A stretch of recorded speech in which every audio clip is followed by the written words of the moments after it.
आज के क्लास में हम लोग स्टार्ट करने जा रहे हैं अपने क्लास 8 के सिविक्स में चैप्टर नंबर 5। चैप्टर का नाम है जुडिशियरी। चैप्टर बड़ा इंपॉर्टेंट है और जो चैप्टर का नाम है बेसिकली जुडिशियरी, ये शब्द भी बहुत ज़्यादा इंपॉर्टेंट है।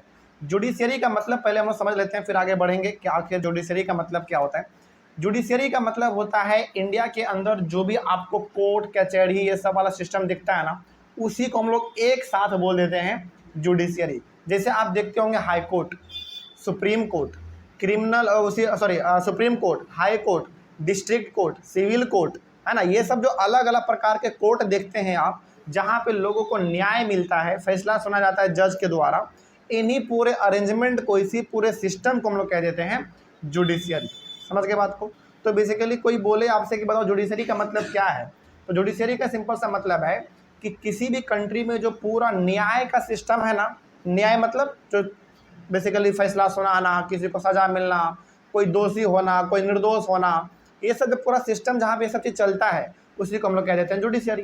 तो जुडिशरी का एग्जाम्पल बोले तो हाई कोर्ट हो गया हमारा, सुप्रीम कोर्ट हो गया, डिस्ट्रिक्ट कोर्ट हो गया, सिविल कोर्ट हो गया, ये सब हमारा किसका एग्जाम्पल है?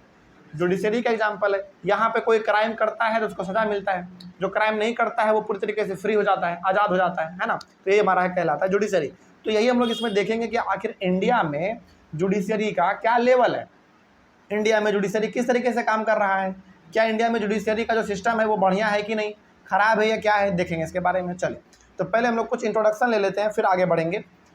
इन India we have the rule of law. India के अंदर यदि हम लोग बात करें तो इंडिया में रूल ऑफ लॉ है। मतलब ये हो गया कि इंडिया में जो कुछ भी होता है वो कानून के हिसाब से होता है। रूल ऑफ लॉ का मतलब क्या है? रूल ऑफ लॉ का मतलब है कि यहाँ पे जो सरकार भी चलता है ना, वो कानून के नज़रिए में ही चलता है। मतलब कि वो भी जो कोई भी काम करेगा तो कानून के अंदर में ही रह के काम करेगा। रूल ऑफ लॉ का मतलब हुआ कि आपको हर कदम यदि लेना है तो हर बार आपको कानून को ध्यान में रखना ही पड़ेगा। क्या लगता है आपको कि सरकार मतलब कि गवर्नमेंट जिसका है वो जो चाहे वो कर सकता है? नहीं, उसके ऊपर भी पाबंदी होता है। तो इंडिया में क्या चलता है? रूल ऑफ लॉ चलता है। मतलब कि यहाँ पे जो भी कुछ होता है वो सब कानून के अंदर ही होता है, कानून के ऊपर कुछ नहीं होता है। ठीक है ना, यही होता है हमारा रूल ऑफ लॉ का मतलब। आगे, it means that laws apply equally to all persons. इसका मतलब आप यहाँ पे ये भी कह सकते हैं कि भारत में जितना भी लोग रहता है सभी के लिए नियम कानून क्या है? बराबर है। ऐसा थोड़ी है कि नागालैंड के आदमी के लिए कानून कुछ और है, बिहार के लोगों के लिए कानून कुछ और है, ऐसा नहीं है। सभी के लिए नियम कानून क्या है? एक है, बराबर है। ठीक है। तो रूल ऑफ लॉ का मतलब ही होता है कि ऐसा सिस्टम जो कि पूरे कंट्री पे लागू होगा, उसमें जो भी लोग रहते हैं सभी के ऊपर वो अप्लाई होगा। मतलब कि भारत में जो भी नियम कानून आपको देखने को मिलते हैं वो सभी के लिए बराबर है। ठीक है ना, आगे बढ़ते हैं। Also we have a certain set of fixed procedures when a law is violated. यहाँ तक कि हमारे भारत में ये भी, यहाँ तक ये भी लिखा हुआ है कि जो आदमी जिस प्रकार का क्राइम करेगा उसको उसी प्रकार का सज़ा मिलेगा। मतलब जैसे कोर्ट में जब कोई आदमी जाता है और जब कोई दोषी पाया जाता है तो क्या लगता है आपको कि वही सज़ा हर किसी को सुना जाता होगा? नहीं, अलग अलग क्राइम के लिए अलग अलग सज़ा है। मतलब इंडिया का जुडिशरी का सिस्टम इतना बढ़िया है, यानी कि इंडिया के अंदर न्याय सुनाने का सिस्टम इतना बढ़िया है कि हर क्राइम के लिए कौन सा सज़ा देना है ये तक लिखा हुआ है। सोचो, यानी कि मान लो कि कोई किसी का मर्डर करता है, कोई किसी का मर्डर गोली मार के कर देता है, कोई किसी का मर्डर फांसी लगा के कर देता है, कोई किसी का मर्डर एक्सीडेंट करके कर देता है। देखो, कर तो रहा है मर्डर ही ना, लेकिन तरीका क्या करने का अलग अलग है। कोई फांसी लगा दे रहा है, कोई गोली मार दे रहा है, कोई एक्सीडेंट कर दे रहा है, कोई छत से नीचे धकेल दे रहा है। हो रहा है मर्डर एक्चुअली में, लेकिन सभी के लिए नियम कानून का है, मतलब कि सभी के लिए जो फैसला है सुनाने का तरीका है, जो सभी के लिए सज़ा है, वो सब क्या है? अलग अलग है। क्या लगता है आपको कि यदि मर्डर किया जाए, चाहे वो मर्डर फांसी लगा के करे, गोली मार के करे, धक्का मार के करे, क्या इन सभी प्रकार के मर्डर के लिए क्या सज़ा एक ही है क्या? नहीं। आपको लगता होगा, ऐसा हो सकता है कि आपको लगे कि सर मर्डर तो मर्डर ही कर रहा है ना, तो सज़ा सबका एक होगा। नहीं, ऐसा बिल्कुल नहीं है। मतलब कि कौन किस तरीके से मर्डर कर रहा है उसके अकॉर्डिंग उसका सज़ा भी डिफाइन किया हुआ है। कोई फांसी लगा दे रहा है किसी को, उसका सज़ा अलग है। कोई किसी को धक्का मार दे रहा है रोड पे गाड़ी से, उसका सज़ा अलग है। कोई किसी को गोली से मार दे रहा है सामने से, उसका सज़ा अलग है। मतलब भारत का जुडिशरी सिस्टम इतना अच्छा है कि हर क्राइम के लिए सज़ा भी अलग अलग डिफाइन किया हुआ है। आगे उसके बाद judiciary plays an important role in the functioning of India democracy. हमारा इंडिया कैसा कंट्री है? एक डेमोक्रेटिक कंट्री है, यानी कि यहाँ पे हमारे पास बहुत सारे अधिकार हैं, है ना। तो इतना बड़ा हमारा कंट्री है, इतने बड़े कंट्री को चलाने के लिए क्या डेमोक्रेसी के अंदर, यानी कि हमारा भारत एक डेमोक्रेटिक कंट्री है, इसमें कोई शक नहीं है। अब जब हमारा भारत एक डेमोक्रेटिक कंट्री है, इसमें जो पॉपुलेशन है वो 140 करोड़ के आसपास है, तो यहाँ पे जुडिशरी का बहुत अच्छा होना एकदम कंपलसरी है। जैसे मान लो बाकी कंट्री में जुडिशरी उतना अच्छा नहीं भी रहे ना, तो कोई दिक्कत वाली बात नहीं है, क्योंकि पॉपुलेशन कम है, क्राइम कम होता होगा। भारत एक लौता ऐसा देश है पूरी दुनिया में जहाँ पे पॉपुलेशन बहुत ज़्यादा है, जहाँ पे लगभग डेली हजारों हजार क्राइम होते रहते हैं। तो इतना जब बड़े लेवल पे क्राइम हो रहा है, तो इतने बड़े लेवल पे क्राइम को ख़त्म करने के लिए जुडिशरी का होना बहुत अच्छा, बहुत ज़रूरी है, ठीक ना। तो हमारे इंडिया में जुडिशरी एक बहुत बड़ा रोल प्ले करता है। देखो, हालांकि जुडिशरी का रोल तो हम लोगों का भी उतना खास अनुभव नहीं हुआ है, क्योंकि हम लोग अभी उस उम्र तक नहीं पहुँचे कि हम लोगों ने कोई क्राइम कर दिया हो और जज के सामने हम लोग खड़े हो गए कि जज साहब हमने ऐसा नहीं किया, वैसा नहीं किया। लेकिन आप यकीन मानिए, जिस आदमी के ऊपर इल्ज़ाम आता है या फिर जो आदमी क्राइम करता है, आपको विश्वास नहीं होगा, वो कोर्ट को भगवान के तौर पे देखता है। मतलब कि जो जज साहब होते हैं ना, उसको वो भगवान की तरह देखता है, क्योंकि वो आदमी यदि क्राइम किया है तो उसका जीवन या मृत्यु किसके हाथ में है?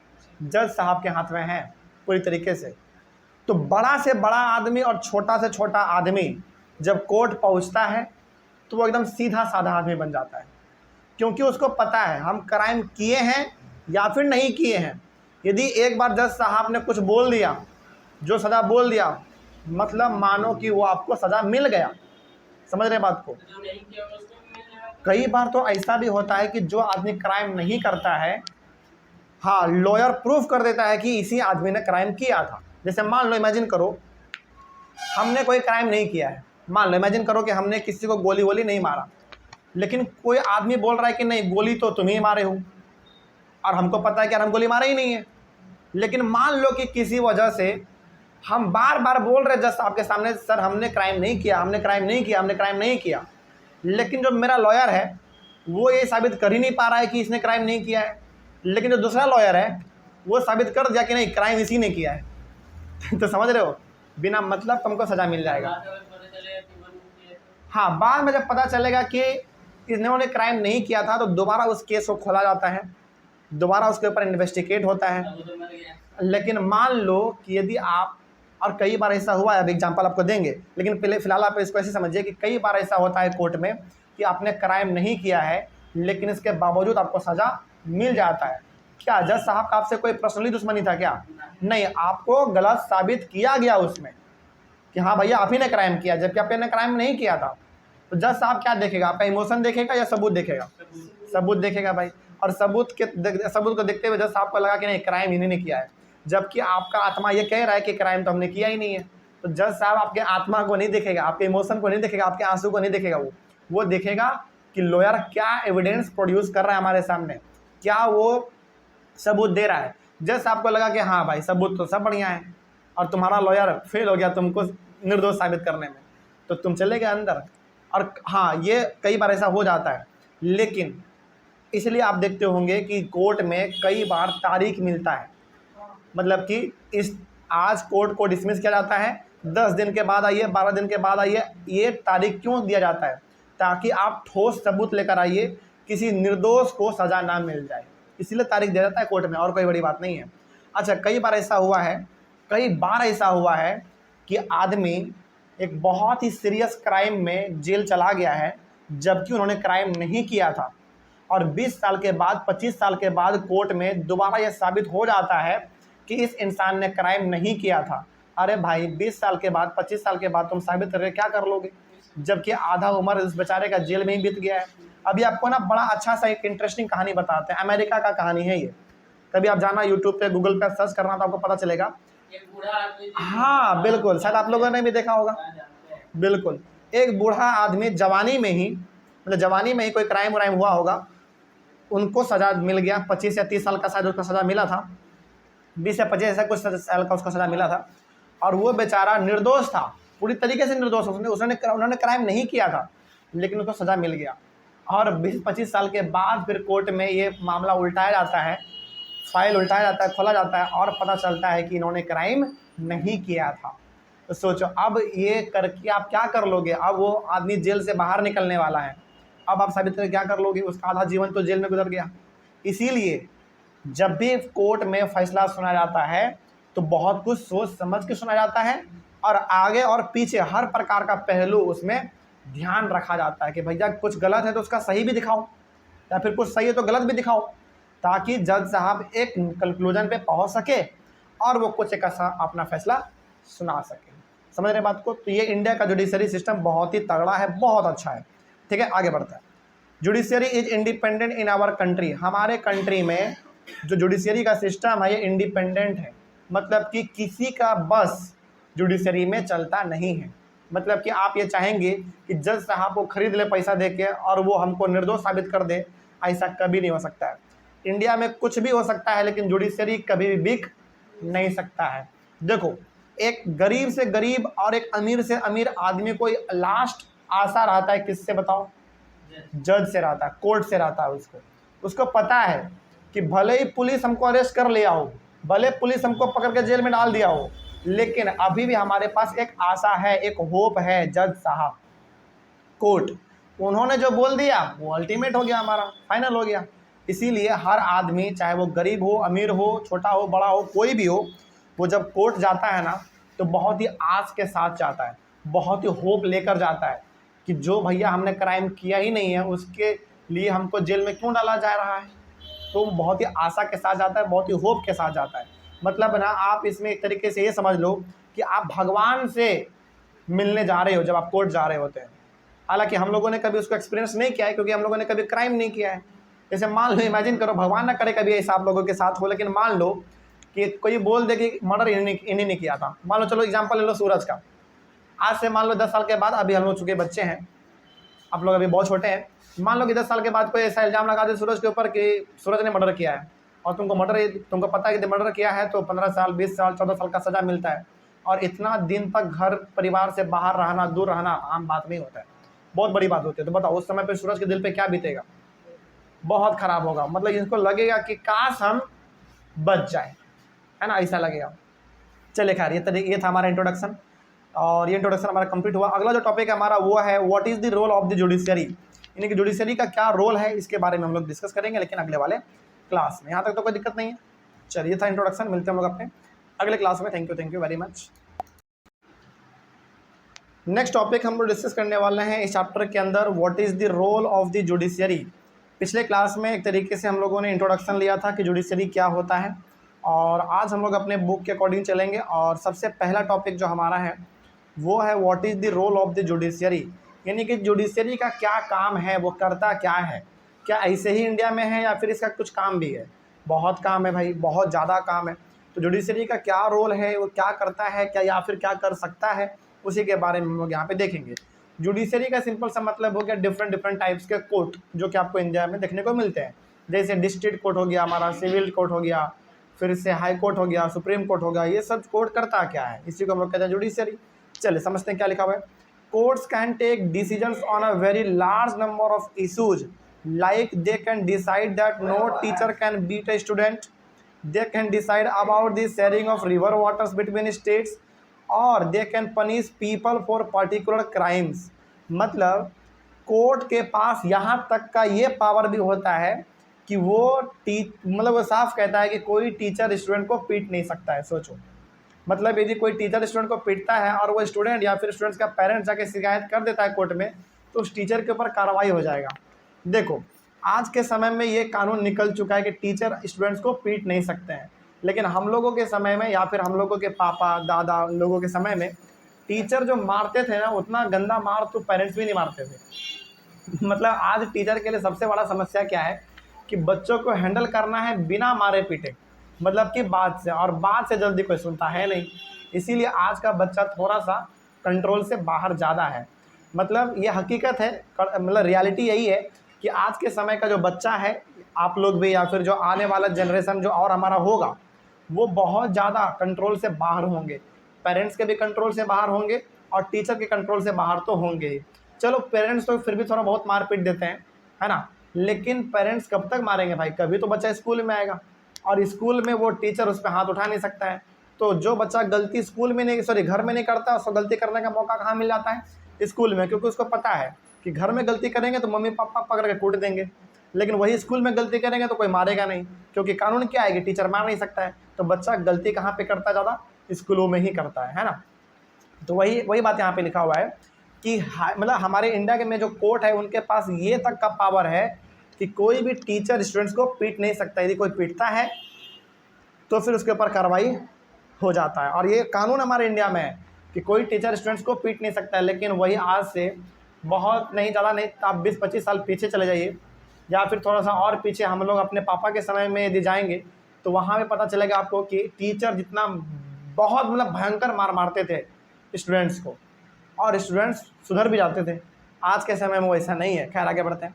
तो कोर्ट जो है वो, उसके पास क्या क्या पावर है, वो किस किस चीज़ों के ऊपर डिसीजन ले सकता है? डिसीजन तो खैर वो बहुत चीज़ों के ऊपर ले सकता है। जो यहाँ पे एक पहला एग्जाम्पल है वो ये है कि स्टूडेंट को टीचर नहीं पीट सकता। इसके ऊपर भी फैसला कौन ले सकता है? कोर्ट ले सकता है। उसके बाद एक नदी का पानी दो स्टेट्स के बीच में डिवाइड होगा कि नहीं होगा, ये भी, इसके ऊपर भी फैसला कौन ले सकता है?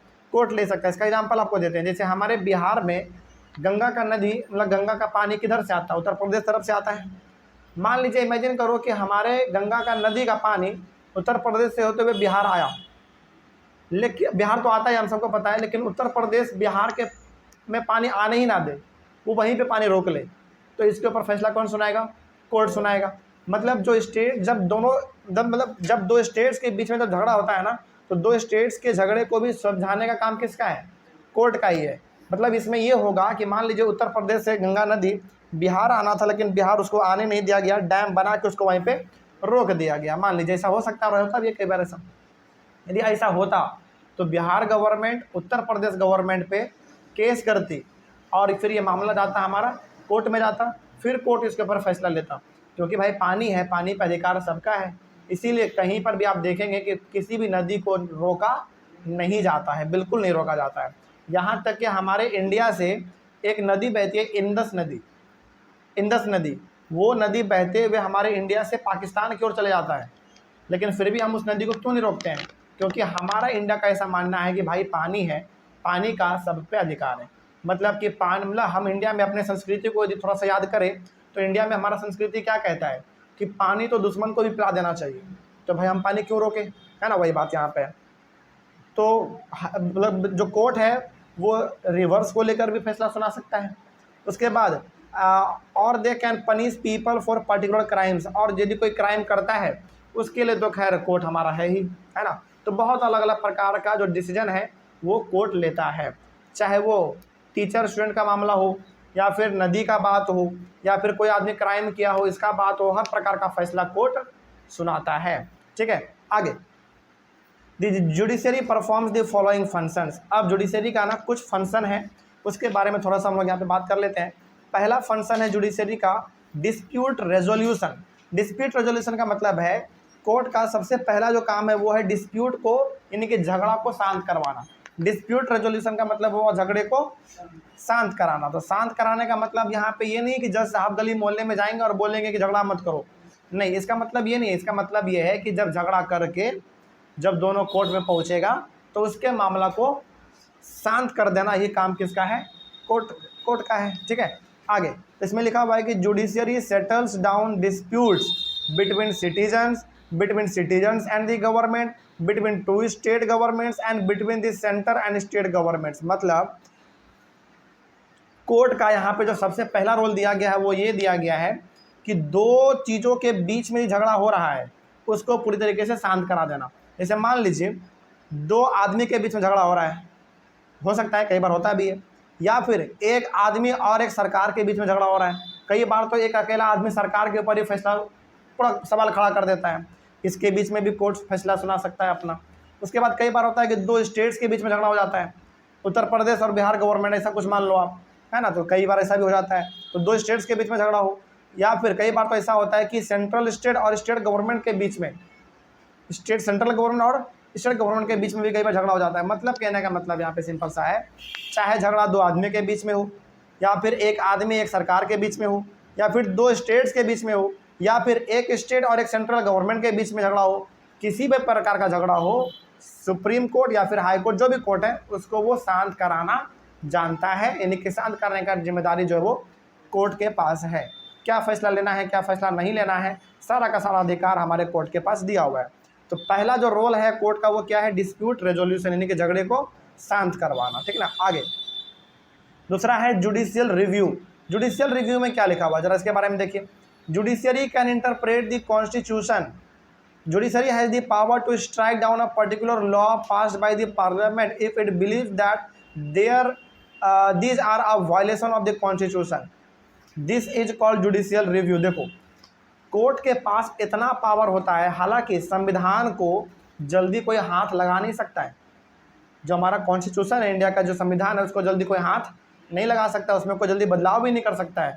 बदलाव उसमें होते हैं लेकिन बदलाव के लिए बहुत तामझाम करना पड़ता है। यहाँ पे बहुत इंपॉर्टेंट पॉइंट लिखा हुआ जुडिशियल रिव्यू में, वो ये कि कोर्ट के पास ये अधिकार होता है कि वो कॉन्स्टिट्यूशन को चेक कर सकता है। चेक कर सकता है मतलब ये हो गया कि यदि कोर्ट को लग रहा है कि कॉन्स्टिट्यूशन में ये चीज़ गलत है, इसको चेंज करने की ज़रूरत है, तो वो सुझाव दे सकता है। सोचो, मतलब कोर्ट के पास ये अधिकार है कि उसको यदि कुछ संविधान में गलत लग रहा है तो वो उसको हटवा सकता है, या फिर लग रहा है कोर्ट को कि संविधान में कुछ ऐड होना चाहिए, कॉन्स्टिट्यूशन में कुछ ऐड होना चाहिए, तो वो ऐड करवा सकता है। इतना सारा पावर कॉन्स्टिट्यूशन को लेकर जुडिशरी के पास है, और इसी चीज़ को हम लोग कहते हैं जुडिशियल रिव्यू। समझ के बात को। अच्छा, संविधान में बदलाव करता कौन है बताइए? कॉन्स्टिट्यूशन में बदलाव करता कौन है? पार्लियामेंट करता है, यानी कि लोकसभा करता है, आपका राज्यसभा, इन सभी के सहमति से, इन दोनों के सहमति से हमारा कॉन्स्टिट्यूशन में बदलाव होता है। लेकिन बदलाव का जो सुझाव है वो केवल कौन दे सकता है? कोर्ट दे सकता है। यानी कि कोर्ट को लगेगा कि यार देखो इसमें ना कुछ ऐड करो, कुछ हटाओ, तो वो केवल बोल सकता है। किसको? पार्लियामेंट को बोल सकता है, और पार्लियामेंट उसके ऊपर अपना डिसीजन लेगा। समझ के बात को। लेकिन बोल पाना ही अपने आप में बहुत बड़ा अधिकार है, और ये बोलने का अधिकार केवल किसके पास है?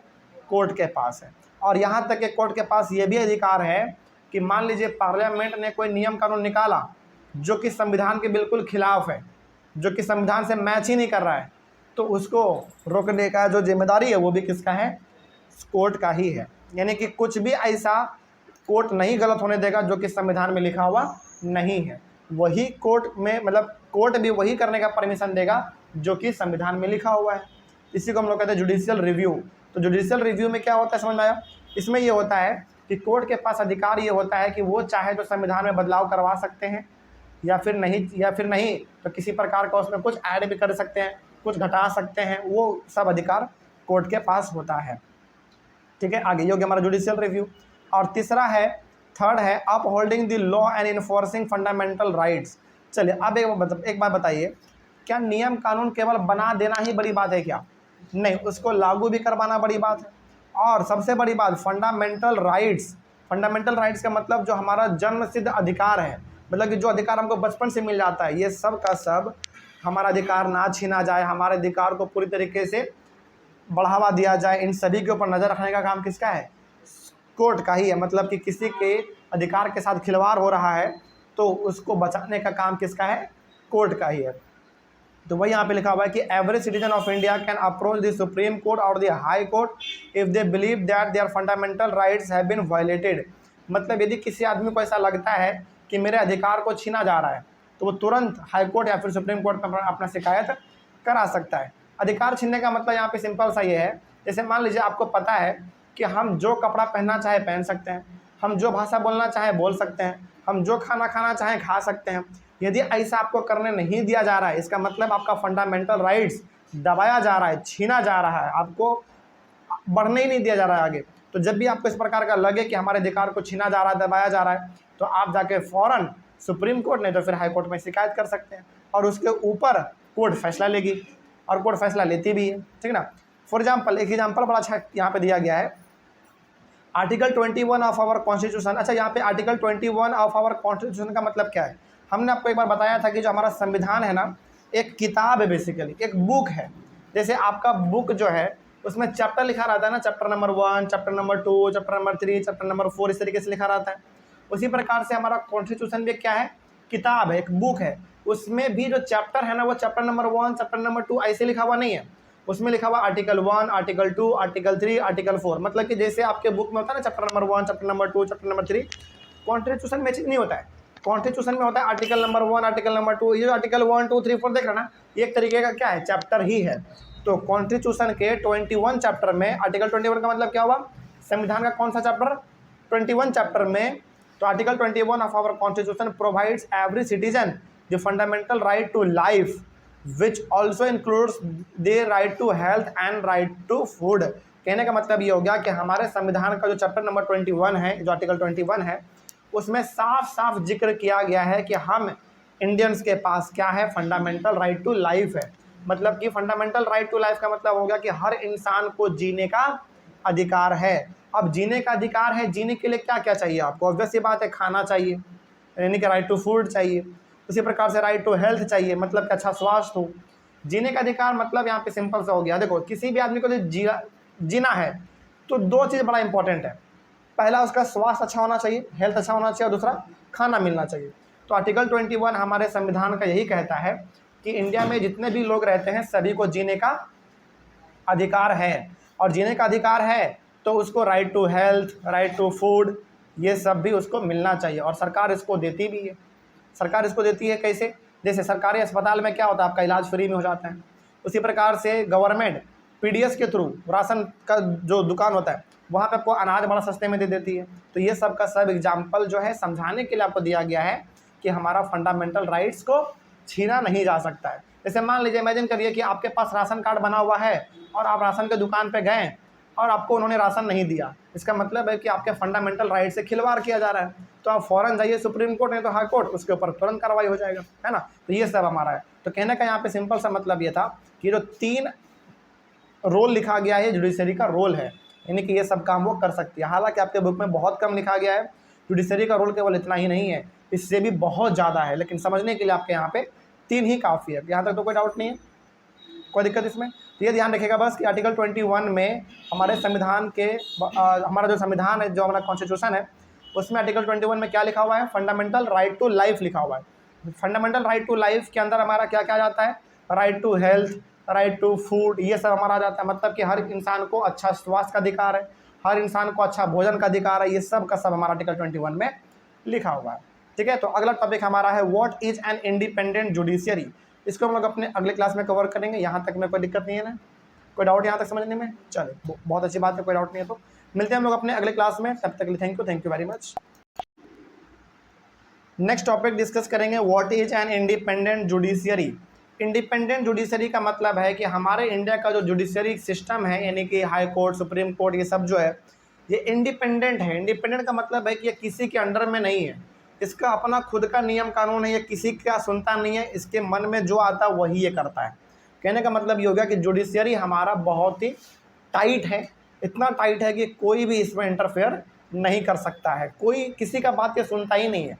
कोई बोलेगा कि मेरे खिलाफ आप सज़ा मत दीजिएगा, ये बोलेगा भागो यहाँ से जल्दी, इसको जो सही लगेगा वो वही करेगा, है ना। इंडिपेंडेंट जुडिशरी का मतलब यही होता है। चलिए देखा जाए इसमें क्या लिखा हुआ है। इसमें पहला पॉइंट है कि the legislature and the executive can not interfere in the work of the judiciary. Legislature का मतलब हो गया हमारे एमएलए, एमपी, यानी कि विधायक, सांसद, ये सब जो होता है ना। लेजिस्लेचर का मतलब जो कानून बनाता है। तो कानून बनाने का काम कौन करता है, कानून बनाने का काम हमारे इंडिया में 2 लेवल पे होता है, एक स्टेट लेवल पे और एक नेशनल लेवल पे। कानून बनाने का काम हमारे इंडिया में 2 लेवल पे होता है, एक हमारे स्टेट लेवल पे, और स्टेट लेवल पे जो कानून बनता है वो सब कौन बनाता है, हमारे एमएलए, फिर से हमारा चीफ मिनिस्टर, ये सब उसमें इंक्लूड होता है, ठीक ना। उसी प्रकार से जब नेशनल लेवल पे कानून बनता है जो कि पूरे कंट्री के लिए अप्लाई होता है, तो उसको बनाने का जो जिम्मेदारी है वो क्या इसका है, एमपी का है, मेंबर ऑफ पार्लियामेंट का है, प्राइम मिनिस्टर का है, इन सभी का है। तो इसी को हम लोग कहते हैं लेजिस्लेचर। तो लेजिस्लेचर का मतलब होता है जो कानून आपके लिए बनाता है। तो लेजिस्लेचर का और एग्जीक्यूटिव का मतलब हो गया जो नियम कानून का पालन करवाता है, जैसे आईएएस ऑफिसर, आईपीएस ऑफिसर, ये सब हमारे हो गए एग्जीक्यूटिव, ये सब हो गए। तो चाहे वो लेजिस्लेचर हो चाहे एग्जीक्यूटिव हो, कोई भी जुडिशरी के काम में इंटरफेयर नहीं कर सकता, यानी कि इन सभी में से किसी के पास अधिकार नहीं है कि जज साहब को बोल सके कि जज साहब आप ये करिए वो करिए, आपको ये नहीं करना है वो नहीं करना है, कोई ऐसा नहीं कह सकता है। कहने का मतलब जुडिशियरी पूरी तरीके से क्या है, आज़ाद है, कोई इसके काम में टांग नहीं अड़ा सकता है, ठीक है ना। आगे यहाँ तक कि ये भी आप सोचो, जो कानून बनाता है यानी कि लेजिस्लेचर जो कानून बना रहा है वो भी जुडिशरी को सवाल जवाब नहीं कर सकता है कि आपको ये करना है वो करना है, कुछ नहीं। ये कहता है कि भैया तुम अपना काम अपने चुपचाप करो, हम अपना काम अपने से करेंगे, कोई किसी के काम में टांग नहीं अड़ाएगा। आगे, the courts are not under the government and do not act on their behalf. सरकार चाहे किसी का भी हो, किसी भी पार्टी का सरकार हो, किसी भी सरकार के अंडर में कोर्ट काम नहीं करता है। कोर्ट का अपना रूल है, रेगुलेशन है, नियम कानून कायदा इनका सब अपना अलग है, किसी का ये सुनता बिल्कुल नहीं है। इसमें इसका जो सही लगता है वही ये करता है, कंट्री के भलाई के लिए जो अच्छा लगेगा वही ये कोर्ट करता है, किसी के अंदर में ये नहीं रहता है। आगे, it is very difficult to remove the high court or the supreme court जजेज from his or her post. मतलब कि यदि कोई एक हाई कोर्ट का जज है या फिर कोई एक सुप्रीम कोर्ट का जज है, उसको जज के पद से हटा पाना ठीक उसी के बराबर है जिस प्रकार से अकेले पहाड़ को तोड़ना है। मतलब कि पहाड़ को तोड़ने में जितना मेहनत लगता है उतना ही मेहनत आपको लगेगा किसी भी जज को उसके पद से हटाने में। इसको ऐसे नहीं हटाया जाता है, प्राइम मिनिस्टर को मन किया कि इसको पद से हटा दिया जाए, ऐसा नहीं होता है, उसके लिए बहुत लंबा प्रोसीजर होता है।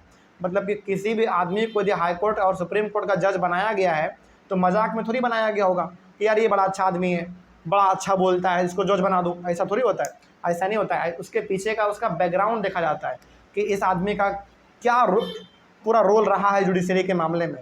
सब चीज़ बढ़िया रहता है, बहुत अच्छा आदमी रहता है, क्राइम उसके खिलाफ एक भी नहीं है, तो उस आदमी को जज बना दिया जाता है। हालांकि इसके पीछे और भी लंबा प्रोसेस होता है। तो किसी भी प्रकार से जज को उसके पोस्ट से हटा पाना मुश्किल है, मतलब नामुमकिन है। कब हटता है? जब बहुत बड़ा कमेटी बैठता है, मीटिंग होता है, तब किसी जज को उसके पद से हटाया जाता है, लेकिन ऐसे हटाना बहुत ही ज़्यादा मुश्किल है। आगे, judiciary plays an important role in ensuring that there is no misuse of power by the legislature and the executive. यानी कि जुडिशरी लगातार ये नज़र बनाए रखता है कि किसी भी प्रकार का गलत काम ना लेजिस्लेचर करे ना ही एग्जीक्यूटिव करे। मतलब कि किसी भी प्रकार से कोई गलत काम ना करे, कोर्ट इसके लिए हमेशा नज़र अपना बनाए रहता है। और ध्यान रहे, चाहे वो कितना से कितना बड़ा आदमी क्यों ना हो, कोर्ट के नज़रिए में वो छोटा ही है। इसीलिए आप देखते होंगे कि बढ़िया से बढ़िया आदमी जब कोर्ट जाता है तो भीगी बिल्ली बन जाता है। उसके बाहर वो भले शेर बन के रहे, लेकिन जैसे वो कोर्ट पहुंचेगा जज के सामने, एक बार में एकदम वो चुप हो जाएगा और एकदम हमेशा जज साहब जज साहब जज साहब ही बोलेगा। वो समझ रहे बात को? मतलब कि कोई भी कितना पावरफुल आदमी क्यों ना हो, जज साहब के सामने वो भीगी बिल्ली ही बन ही जाता है। भले वो बाहर में कितना ही बड़ा गुंडा क्यों ना हो, लेकिन जज साहब के सामने उसका हालत ख़राब हो जाता है, क्योंकि उसको पता है ये आदमी वैसा आदमी है जो एक बार बोल दिया ना तो या तो मेरा जीवन तय हो जाएगा, नहीं तो फिर मेरा मरण तय हो जाएगा। वैसा आदमी होता है वो जज। तो कोई भी आदमी जज से अच्छे से ही बात करता है, ठीक है ना। तो चाहे वो लेजिस्लेचर हो, यानी कि जो कानून बनाता है, MLA, MP, chief minister, prime minister, ये सब हो, या फिर एग्जीक्यूटिव, आईएएस ऑफिसर, फिर से आईएएस आईपीएस जो भी है, सब कोई बहुत अच्छे तरीके से अपना काम करता है। इसीलिए मतलब ये लोग अपना काम शांति से इसलिए करते हैं क्योंकि उसको पता है ऊपर में हमारा कौन बैठा हुआ है, जुडिशरी बैठा हुआ है। काम अच्छे से नहीं करेंगे तो ऑब्वियस ये बात है कोर्ट में घसीट लेगा, और यदि एक बार कोर्ट आप चले गए तो निकलना बड़ा मुश्किल होता है, ठीक है ना। आगे, also judiciary plays an important role in protecting the fundamental rights of citizens because any one can approach the courts if they believe that their rights have been violated. यानी कि जुडिशरी जो है हमारा, जो कोर्ट है, ये बहुत अच्छा काम करता है हमारे फंडामेंटल राइट्स को बचाने में। मतलब कि हमारे अधिकार के साथ कोई खिलवाड़ ना करे, हमारा जो अधिकार है, जो हम करना चाहते हैं वो हमको करने दे, कोई इसमें टांग ना अड़ाए, इसके लिए हमारा कोर्ट बहुत अच्छा काम करता है। और कोर्ट तो ये भी कहता है कि यदि आपको ऐसा लगता है कि आपका अधिकार छीना जा रहा है या फिर आपसे कोई जोर ज़बरदस्ती कर रहा है, तो आप किसी का मत सुनो, चुपचाप आप मेरे पास यानी कि कोर्ट आ जाइए, बाकी हम देख लेंगे। कोर्ट ये बहुत अच्छा काम करता है। तो ये हो गया हमारा इंडिपेंडेंट जुडिशरी। तो इंडिपेंडेंट जुडिशरी का सिंपल सा मतलब होता है कि हमारे इंडिया का जो जुडिशरी है, यानी कि हाई कोर्ट, सुप्रीम कोर्ट, ये सब जो है, ये पूरी तरीके से आज़ाद है, किसी के अंडर में ये काम नहीं करता है। ये इसका अपना खुद का दुनिया है, मतलब कि खुद का नियम कानून, प्रोसीजर, रूल्स, रेगुलेशन सब इसका अपना है। कोई इसको प्रेशर नहीं दे सकता है कि आप ये करो वो करो, आपको ये करना था वो नहीं करना था, ऐसा कोई इसमें नहीं कह सकता है, ठीक ना। चलिए इस तरीके से हमारा ये वाला भी टॉपिक कंप्लीट होता है। नेक्स्ट टॉपिक है हमारा what is the structure of courts in India. ये हम लोग करेंगे अपने अगले क्लास में। तब तक के लिए थैंक यू वेरी मच। अगला टॉपिक है what is the structure of courts in India. India के अंदर कोर्ट का क्या स्ट्रक्चर है। कोर्ट का क्या स्ट्रक्चर है, इसका मतलब हुआ कि इंडिया में किस किस प्रकार के कोर्ट आपको देखने को मिलते हैं, उन्हीं के बारे में हम लोग यहाँ पे डिस्कस करेंगे। तो there are 3 different levels of courts in our country, यानी कि हमारे कंट्री भारत में 3 अलग अलग प्रकार के कोर्ट्स के लेवल देखने को मिलते हैं। यानी कि कोर्ट का इंडिया में कितना लेवल है, 3 लेवल है, और उन तीनों के बारे में हम लोग अब एक एक करके डिस्कस करना चालू करते हैं। सबसे हमारा पहला है, जो सबसे ऊपर हमारा कोर्ट होता है उसका नाम है सुप्रीम कोर्ट, यानी कि फर्स्ट हमारा हो गया सुप्रीम कोर्ट। सुप्रीम कोर्ट के बारे में देखते हैं यहाँ पे क्या लिखा हुआ है। The court which are at the national level are known as supreme court, यानी कि जो सुप्रीम कोर्ट है पूरे इंडिया में मात्र एक ही ऐसा कोर्ट है, और इसमें जो फैसला सुना जाता है ना, इसमें जो केस आता है वो बहुत ही बड़े बड़े केस आते हैं। ऐसा नहीं कि कोई मेरा साइकिल चोरी कर लिया, कोई मेरा मुर्गी चोरी कर लिया, इस प्रकार का केस वहाँ तक नहीं पहुँच पाता है कभी। और वहाँ पे ये सब प्रकार का केस आप लेके जाओगे ना, मतलब जज आपके ऊपर हंसेगा, कैसा पागल आदमी है, अरे इसको पहले अपने गांव में सुलटा लो, वहाँ नहीं हो रहा है तो फिर आप थाना चल जाओ, थाना में नहीं हो रहा है तो आप अपने जिला के कोर्ट में चल जाओ, जिला में नहीं हो रहा है तो फिर आप हाई कोर्ट में जाओ। और इतना भी नहीं गंभीर मामला होता है कि बकरी के चोरी में आप सुप्रीम कोर्ट चले जाए, जितना का आपका बकरी नहीं था उतना का तो आपका पैसा खर्च हो जाएगा सुप्रीम कोर्ट तक जाने के लिए, है ना। तो खैर, तो जो सुप्रीम कोर्ट है ये पूरे कंट्री में एक ही हमारे इंडिया में है, और ये सब कोर्ट का क्या है, हेड है। ध्यान रखिएगा इस बात को, हमारे इंडिया में जितने भी कोर्ट हैं सभी कोर्ट का ये क्या है, हेड है, क्योंकि ये सबसे पहला हमारा कोर्ट है इंडिया का। आगे, supreme court is the highest of the country, यानी कि हमारे कंट्री का सबसे बड़ा कोर्ट यही है, जो कि दिल्ली में है। दिल्ली में एक्चुअली न्यू दिल्ली में है, ठीक ना। आगे, supreme court of India is located in new Delhi. वही बात है यहाँ पे जो हमने कहा अभी आपको कि सुप्रीम कोर्ट इंडिया में तो है, लेकिन इंडिया में कहाँ पे, भारत की राजधानी नई दिल्ली में है, ठीक है ना। आगे, supreme court is controlled and managed by the chief justice of India. मतलब सुप्रीम कोर्ट का जो हेड होता है वो हेड हमारा कहलाता है चीफ जस्टिस ऑफ इंडिया। यानी कि चीफ जस्टिस ऑफ इंडिया जो है ना, एक आदमी होता है बेसिकली, मतलब कि जो आदमी इस पोस्ट को संभालता है वो आदमी हमारा कहलाता है चीफ जस्टिस ऑफ इंडिया, और वही आदमी सुप्रीम कोर्ट का हेड होता है। मतलब इंडिया का सबसे बड़े कोर्ट का वो क्या है, एक तरीके से मालिक के, ठीक ना, मतलब हेड है, जो करना धरना है सब उसी के हाथ में है, ठीक ना। आगे, the decisions made by the supreme court are applicable on all the other courts in India. Court के मामले में सुप्रीम कोर्ट जो भी कानून बनाएगा वो सारा का सारा बात हर कोर्ट पे लागू होगा। मतलब मान लीजिए कि सुप्रीम कोर्ट ने कोई कानून निकाला, और वो कानून निकाला किसने, सुप्रीम कोर्ट ने निकाला है, क्योंकि वो सबसे बड़ा कोर्ट है। अब भाई जब सुप्रीम कोर्ट ने कानून निकाला है तो बाकी सारे कोर्ट को भी वो कानून मानना पड़ता है, मतलब अप्लाई करना पड़ता है। जैसे हाई कोर्ट को भी मानना पड़ेगा, उससे यदि और नीचे कोर्ट है तो उसको भी मानना पड़ता है, ठीक ना। आगे, तो सुप्रीम कोर्ट हमारे इंडिया का सबसे बड़ा कोर्ट है और पहला कोर्ट है हमारा, ठीक है। आगे, दूसरा है सेकंड नंबर पे हाई कोर्ट्स, और यह हाई कोर्ट लगभग हर स्टेट में एक हाई कोर्ट तो होता ही है। जैसे हमारे हमारे बिहार का बात करें तो पटना हाई कोर्ट ये हमारा हो गया। चल इसके बारे में देखते हैं।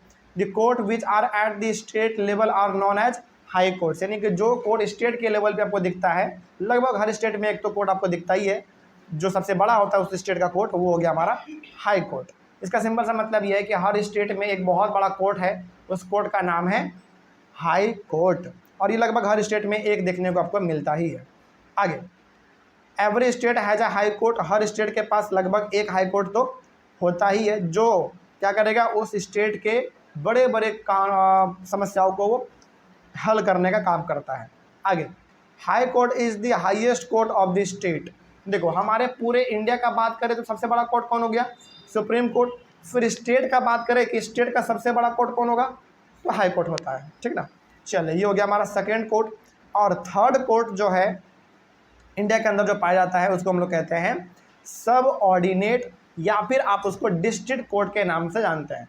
सब ऑर्डिनेट तो हम लोग नहीं बोलते हैं जल्दी उतना, आपने अधिकतर सुना होगा डिस्ट्रिक्ट कोर्ट, है ना। डिस्ट्रिक्ट कोर्ट का मतलब हो गया एक जिला का सबसे बड़ा कोर्ट, ठीक ना। उसी के बारे में थोड़ा सा हम लोग यहाँ पे बात करते हैं। The court which are at the district level are known as subordinate और डिस्ट्रिक्ट कोर्ट, मतलब कि एक जिला का जो सबसे बड़ा कोर्ट हो सकता है उस कोर्ट को हम लोग कहते हैं डिस्ट्रिक्ट कोर्ट। देखो यहाँ पे कितना अच्छे तरीके से डिवाइड किया हुआ है ना। जिला का सबसे बड़ा कोर्ट डिस्ट्रिक्ट कोर्ट, स्टेट का सबसे बड़ा कोर्ट हाई कोर्ट, कंट्री का सबसे बड़ा कोर्ट सुप्रीम कोर्ट। तो बहुत सिंपल है, इसको समझना बड़ा सिंपल है। बस ये ध्यान रहे कि डिस्ट्रिक्ट कोर्ट को हम लोग सब ऑर्डिनेट के नाम से भी जानते हैं, ठीक है ना। आगे तो हर जिला में जो आपका सबसे बड़ा कोर्ट पाया जाता है उसी को हम लोग कहते हैं डिस्ट्रिक्ट कोर्ट, ठीक है। आगे एवरी डिस्ट्रिक्ट हैज अ सब ऑर्डिनेट और डिस्ट्रिक्ट कोर्ट, यानी कि हर डिस्ट्रिक्ट के पास, हर जिला के पास एक डिस्ट्रिक्ट कोर्ट तो होता ही है। जैसे पटना में भी है हमारा पटना कोर्ट, इस प्रकार से है। आगे सब ऑर्डिनेट और district courts are control and managed by the district जज। अब देखो हाई कोर्ट को मैनेज कौन करेगा? हाई कोर्ट का जज करेगा। सुप्रीम कोर्ट को मैनेज कौन करेगा? सुप्रीम कोर्ट का जज करेगा, यानी कि चीफ जस्टिस ऑफ इंडिया। उसी प्रकार से डिस्ट्रिक्ट कोर्ट को मैनेज कौन करेगा? डिस्ट्रिक्ट जज, जो उस कोर्ट का क्या होगा, सबसे बड़ा पोस्ट पे होगा, उसको वो करेगा। ये भी आपके लिए समझना बड़ा आसान है। चलो तो इस तरीके से हमने तीनों कोर्ट के बारे में अलग अलग तरीके से पढ़ लिया। अब इतना पढ़ने के बाद हमारे पास 4-5 पॉइंट और है जो कि अलग पॉइंट है, उसको भी थोड़ा सा हम लोग डिस्कस कर ही लेते हैं। देखिए इसमें लिखा हुआ पहला point, all these 3 levels of courts are connected to each other. ध्यान रहे ये कोर्ट अलग अलग लेवल पे जरूर पाए जा रहे हैं, कोई जिला स्तर पे है, कोई स्टेट के लेवल पे है, कोई नेशनल लेवल पे है। तीनों अलग अलग जगह पे, बिल्कुल सही बात है, तीनों अलग अलग जगह पर है, लेकिन तीनों कोर्ट आपस में कनेक्टेड है।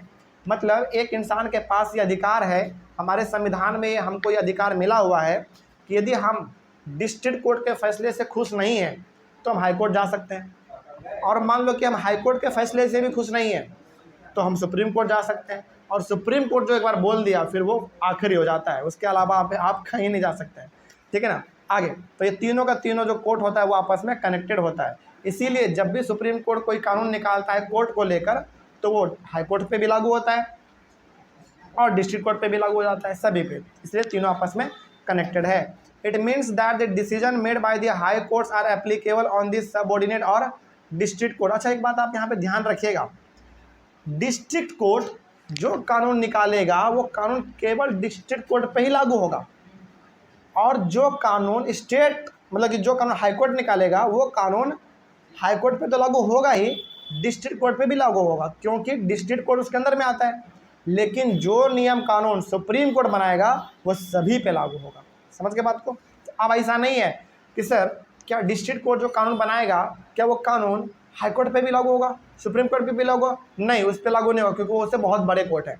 लेकिन जो हाई कोर्ट में कानून बनाएगा वो कानून क्या वो कानून सुप्रीम कोर्ट पे लागू होगा? नहीं, क्योंकि वो ऊपर है, उसके नीचे वाले पे अप्लाई होगा, यानी कि डिस्ट्रिक्ट कोर्ट पे। लेकिन सुप्रीम कोर्ट यदि कुछ निकाल देता है तो वो हाई कोर्ट के साथ साथ डिस्ट्रिक्ट कोर्ट पे भी लागू हो जाएगा।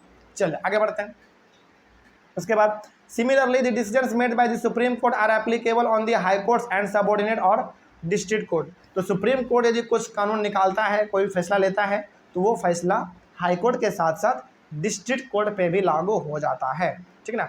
आगे in India we have appellate system. India में ना एक आपको अपीलिएट सिस्टम मिलता है। अपीलिएट सिस्टम क्या होता है, ज़रा इसके बारे में हम आपको बताते हैं ये है क्या। देखिए अपीलिएट सिस्टम क्या होता है। In this system a person can appeal to a high court or supreme court if they believe that the judgment passed by the subordinate और district court is not fair. मतलब कि मान लीजिए कि कोई फैसला सुनाया गया डिस्ट्रिक्ट कोर्ट के द्वारा, उस फैसले से हम खुश नहीं हैं, हम निर्दोष थे, हमको डिस्ट्रिक्ट कोर्ट में दोषी पाया गया। मतलब मान लीजिए कि कोई क्राइम हुआ था और वो क्राइम हमने नहीं किया है, लेकिन जज साहब बोल दिया डिस्ट्रिक्ट कोर्ट में कि नहीं क्राइम तुम ही किए हो, लेकिन क्या हकीकत में हम क्राइम किए थे? नहीं किए थे। तो भाई हमको डिस्ट्रिक्ट कोर्ट ने क्या कर दिया, फैसला सुना दिया, जबकि हम क्राइम किए भी नहीं थे। तो हम अब न्याय पाने के लिए जाएंगे कहाँ पे? High court. मान लीजिए कि हाई कोर्ट में भी हमको न्याय नहीं मिला, हम वहाँ पे भी दोषी पाए गए, फिर हम जाएंगे सुप्रीम कोर्ट। और यदि वाकई सुप्रीम कोर्ट ने आपको बोल दिया कि भैया आपने कुछ नहीं किया था, अब आप आज़ाद हैं, तो हम आज़ाद हैं। लेकिन सुप्रीम कोर्ट भी यदि बोल दिया कि आप दोषी हैं, आपने ही क्राइम किया था, तो आप नाक रगड़ते रह जाइए, आपका कुछ नहीं हो सकता फिर। लेकिन इसी को हम लोग कहते हैं अपीलिएट सिस्टम। तो अपीलिएट सिस्टम के बारे में कोई बोले कि बताओ ये क्या है, तो बताइएगा कि अपीलिएट सिस्टम का मतलब है कि यदि आप डिस्ट्रिक्ट कोर्ट के फैसले से खुश नहीं है तो आप हाई कोर्ट जा सकते हैं, फिर यदि आप हाई कोर्ट के फैसले से भी खुश नहीं है तो सुप्रीम कोर्ट जा सकते हैं। इसी सिस्टम को हम लोग कहते हैं अपीलिएट सिस्टम। चलो इस तरीके से हमारा ये टॉपिक भी कंप्लीट होता है। अगला टॉपिक हमारा होगा what are the different branches of the legal system. हमारे इंडिया में क्या अलग अलग मतलब किस प्रकार का ब्रांचेज है लीगल सिस्टम को लेकर, इसके बारे में हम लोग बात करेंगे। और इसके अंदर बेसिकली हम लोग बात करेंगे सिविल लॉ और क्रिमिनल लॉ के बारे में। तो मिलते हैं हम लोग अपने अगले क्लास में, तब तक के लिए थैंक यू वेरी मच। अगला टॉपिक डिस्कस करेंगे what are the different branches of the legal system, यानी कि हमारे इंडिया में लीगल सिस्टम का कितना ब्रांच है। इसमें बेसिकली हम लोग ज़्यादा नहीं 2 अलग अलग प्रकार के लॉ के बारे में पढ़ते हैं हम लोग इसमें, ठीक है ना। तो थोड़ा सा इसमें ध्यान देते हैं क्या लिखा हुआ है। There are 2 different branches of legal system, civil law and criminal law. मतलब कि हमारे इंडिया में 2 प्रकार का लॉ है। लॉ का मतलब नियम कानून 2 प्रकार का है। पहला हमारा है सिविल लॉ और दूसरा हमारा है क्रिमिनल लॉ।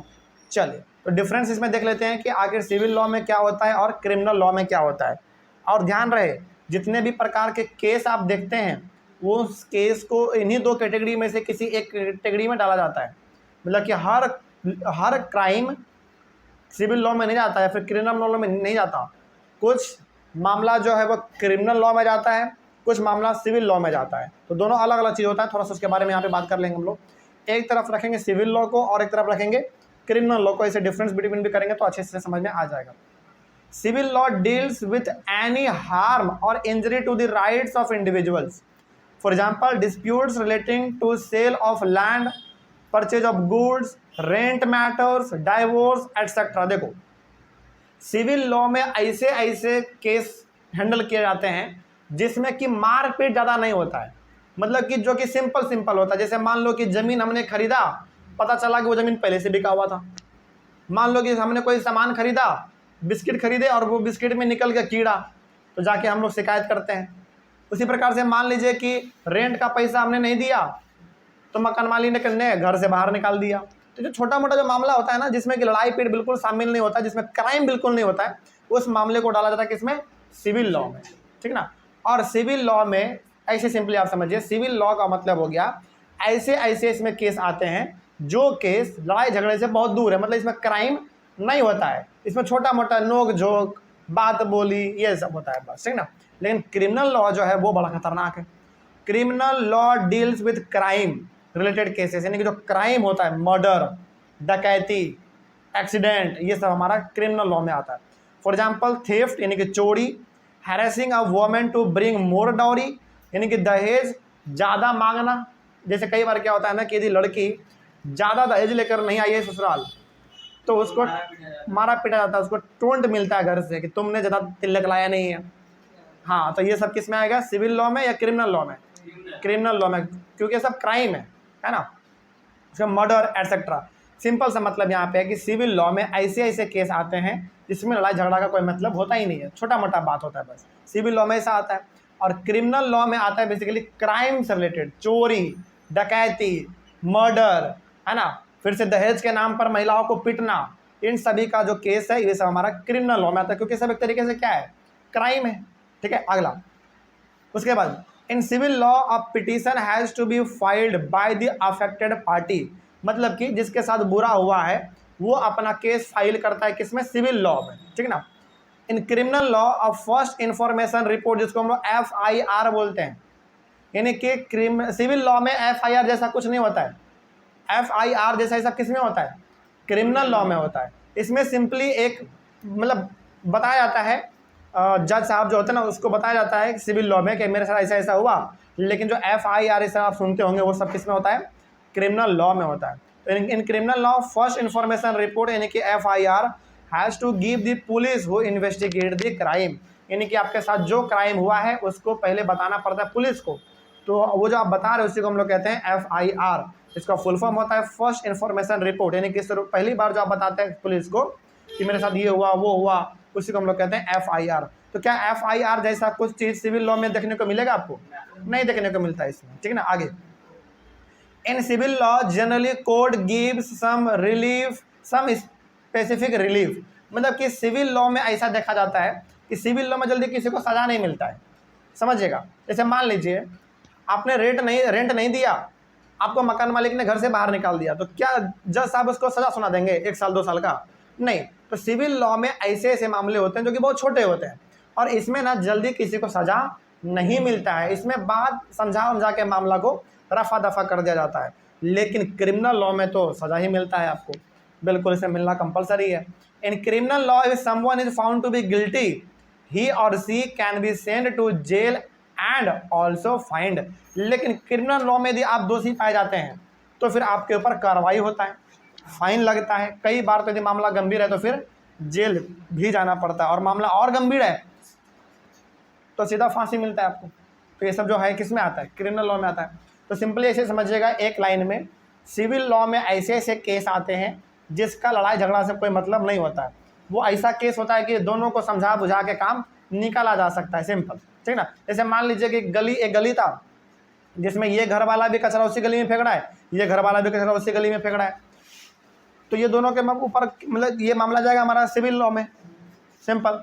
और वहाँ पे जज साहब इन दोनों को समझा बुझा के मामला रफा दफा कर देंगे, बोलेंगे भाई देखो गली दोनों का है, दोनों को इसी मोहल्ले में रहना है, तो क्यों कचरा फेंकना है उसमें, तो मामला वहीं पे ख़त्म हो जाएगा।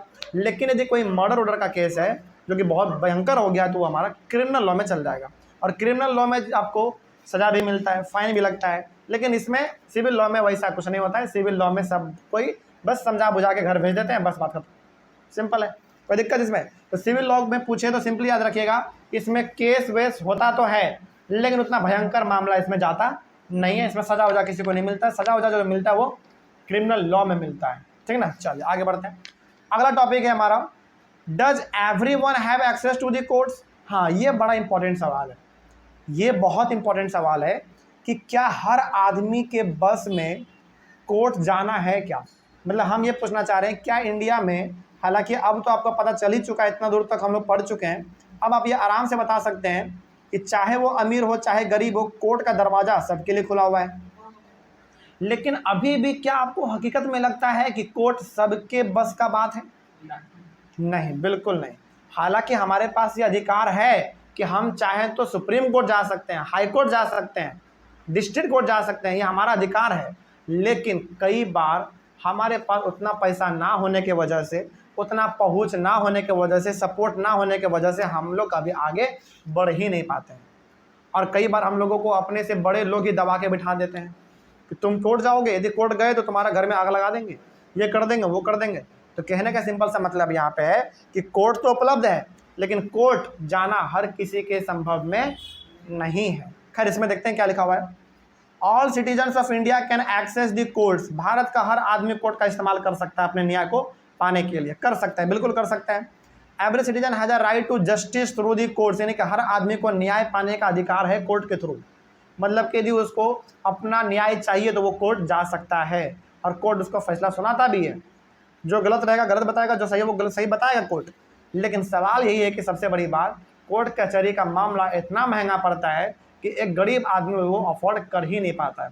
आज के समय में कोई भी लॉयर कम पैसा में आपका केस लड़ेगा ही नहीं, बहुत पैसा चार्ज करेगा, बोलेगा इतना पैसा लेंगे तो केस लड़ेंगे, नहीं तो नहीं लड़ेंगे।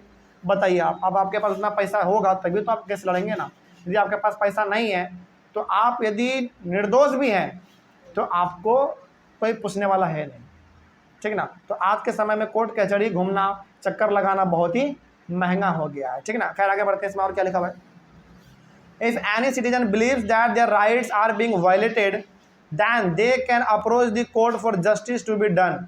यदि किसी आदमी को लगता है कि उसके राइट्स के साथ खिलवाड़ हुआ है, उसके अधिकार के साथ खिलवाड़ हुआ है या फिर उसके साथ कुछ गलत हुआ है तो वो कोर्ट का दरवाज़ा खटखटा सकता है। दरवाज़ा खटखटा सकता है इसका मतलब है कि कोर्ट वो न्याय पाने के लिए जा सकता है या फिर जा सकती है। आगे, the courts are available for all but in reality access to courts has always been difficult for a vast number of poor in India. देखो एनसीईआरटी तक ये लिख दिया है कि कोर्ट का दरवाज़ा सबके लिए खुला हुआ है, लेकिन रियलिटी तो ये है कि कोर्ट कचहरी का मामला इतना महंगा होता है कि एक गरीब आदमी इंडिया का उसको अफोर्ड नहीं कर पाता है। समझ रहे बात को। हालांकि जज आपसे 1 रुपया नहीं लेगा फैसला सुनाने के लिए, मेन पैसा जो लेता है वो आपका लॉयर लेता है, उसके पीछे का जो प्रोसेस होता है ना वो उसमें पैसा आपका बहुत खर्चा होता है। और यदि एक बार आप कोर्ट कचहरी के मामले में पड़ गए तो ऐसा कहा जाता है कहावत में कि कोर्ट कचहरी का चक्कर मर जाओगे लेकिन ख़त्म नहीं होगा। कई बार तो केस ऐसे होते हैं कि बाप दादा मर गया लेकिन बेटा अभी तक केस को लड़ रहा है, ऐसा भी कई बार हुआ है ना। तो कोर्ट कचहरी का मामला बड़ा ख़राब होता है, इसीलिए अच्छे से रहिए, क्राइम में बिल्कुल मत इन्वॉल्व होइए, सिंपल सा इसका सॉल्यूशन यही है। आगे, legal procedures involve a lot of money and paper work as well as take up a lot of time. यानी कि यदि किसी को न्याय चाहिए कोर्ट के थ्रू, उसमें पैसा बहुत खर्च करना पड़ता है, पेपर वर्क बहुत होता है, ये पेपर लाइए, ये बनाइए, वो बनाइए, बहुत पेपर वर्क होता है। अब जरा आप इमेजिन करो, एक गांव का आदमी, बहुत ही अनपढ़ आदमी है, वो कुछ नहीं पढ़ा लिखा है, उसको कोर्ट कचहरी क्या होता नहीं होता, क्या कुछ नहीं पता उसको, क्या पेपर लगता है क्या पेपर नहीं लगता, कुछ नहीं पता उसको, क्या वो आदमी कभी भी केस लड़ पाएगा? कभी नहीं लड़ पाएगा। इसीलिए कोर्ट आज भी हर किसी के संभव में नहीं है, मतलब हर किसी के बस का बात नहीं है। कई बार तो गांव में क्राइम हो जाता है, उसको पता है कि हमने क्राइम नहीं किया है, इसके बावजूद वो कोर्ट नहीं जा पाता है, क्योंकि उसको पता है एक बार कोर्ट चले गए ना तो लॉयर इतना उसको घसीटेगा, इतना घसीटेगा कि घर बिक जाएगा, लेकिन उसका न्याय नहीं मिल पाएगा। तो बहुत महंगा है, मतलब आज के इंडिया में कोर्ट में जाना और केस को लड़ना और लड़ के जीत जाना बहुत ही महंगा पड़ गया है, बहुत महंगा है। आगे, for a poor person who cannot read and whose family depends on a daily wage, the idea of going to court to get justice often seems impossible.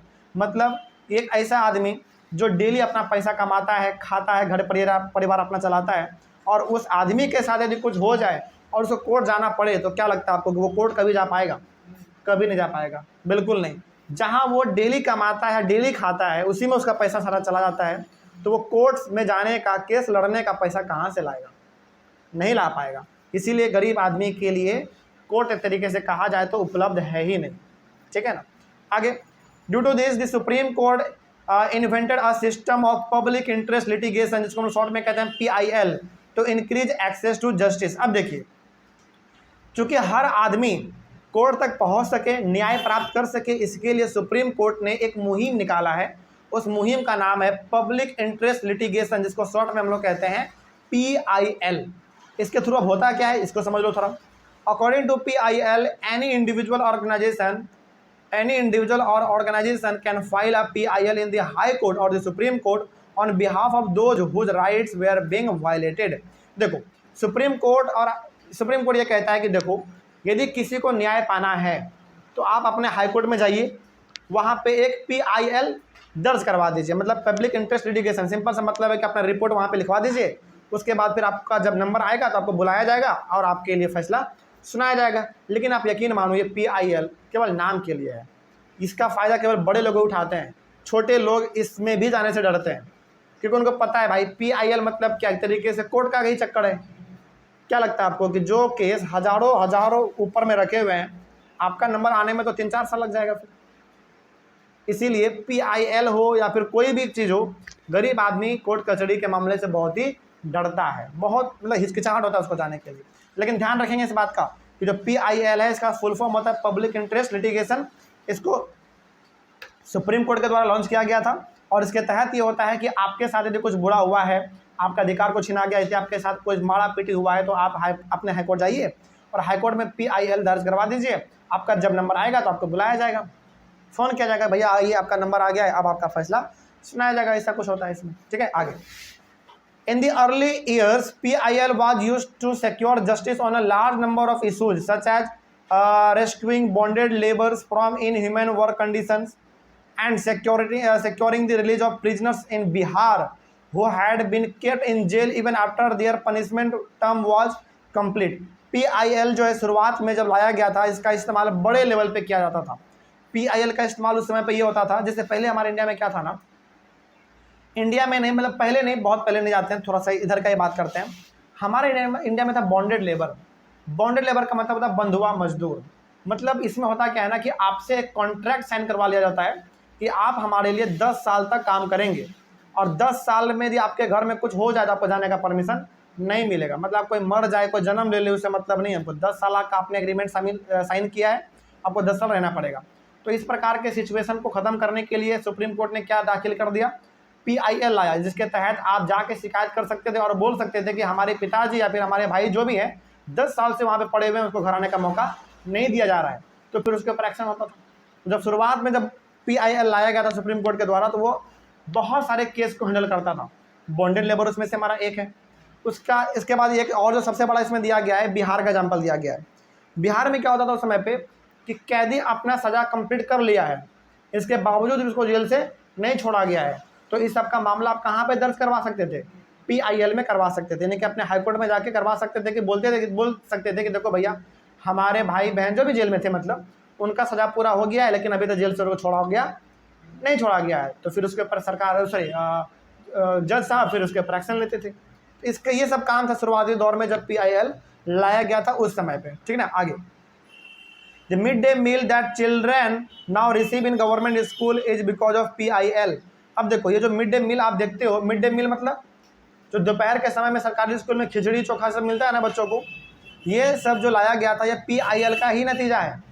मतलब कि PIL का ही ये नतीजा है जिसके वजह से आज आपको सरकारी स्कूल में मिड डे मील जैसा स्कीम दिखता है। मिड डे मील स्कीम मतलब वो जो बच्चों को सरकारी स्कूल में दोपहर के समय में लंच के समय जो खिचड़ी चोखा सब मिलता है ना, वो हो गया हमारा मिड डे मील। तो ये सब किसका नतीजा है? PIL का नतीजा है। बड़ा अच्छा काम किया गया था इसमें। आगे उसके बाद the courts order the state government to take certain steps to provide food for all in the mid day meal scheme. और उसके बाद फिर मिड डे मील स्कीम को सुप्रीम कोर्ट ने बाद में कहा और स्टेट गवर्नमेंट को भी कहा सुप्रीम कोर्ट ने कि आप सभी अपने अपने स्टेट्स में मिड डे मील को लॉन्च करेंगे। कहने का मतलब मिड डे मील स्कीम बहुत अच्छा स्कीम था जिसके थ्रू बच्चे लालच में, भोजन के लालच में स्कूल आते थे और पढ़ते थे वो लोग। समझ गए बात को? चलिए, तो ये था हमारा मिड डे मील का मतलब मिड डे मील जो लाया गया था वो PIL के थ्रू ही लाया गया था। आगे, finally we can say that the judiciary plays an important role in democratic India. तो लास्टली हम लोग ये कह सकते हैं कि जुडिशरी एक बहुत बड़ा रोल प्ले करता है हमारे इंडिया को आगे बढ़ाने में, यानी कि इंडिया के अंदर डेमोक्रेसी को बरकरार रखने में बहुत अच्छा काम करता है। कौन? जुडिशरी। कोई दिक्कत इसमें? चलो, इस तरीके से हमारे टॉपिक और टॉपिक के साथ पूरा हमारा चैप्टर खत्म होता है। कहीं पर कोई डाउट आप लोगों को? चलिए, कोई डाउट नहीं है तो हम लोग मिलेंगे अपने अगले क्लास में। ऑनलाइन वाले बच्चे आप लोगों को कहीं पर कोई डाउट रहे तो आप लोग कमेंट कीजिए। हम लोग मिलेंगे अपने अगले क्लास में एक नए चैप्टर के साथ और एक नई शुरुआत के साथ। तब तक के लिए thank you very much and have a nice day.